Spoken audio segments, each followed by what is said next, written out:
How to sign in an Athene network. Are you guys facing issues to sign in an Athene network? If that's so, then this video might help you out. Without further ado, let's get started.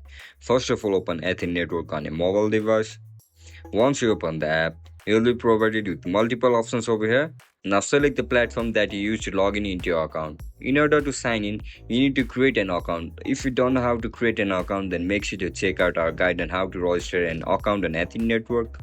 If you created your account using Apple ID, then just simply tap on continue with Apple. Now tap on continue and verify your face. As soon as you verify your face, your account will be logged in an Athene network. And that's it guys, that's how we're gonna sign in an Athene network. If you guys have any issues regarding Athene network, then make sure to comment down below so that I can help you out. If you guys found this video helpful, don't forget to like, share and subscribe to our channel. See you in the next one. Bye bye.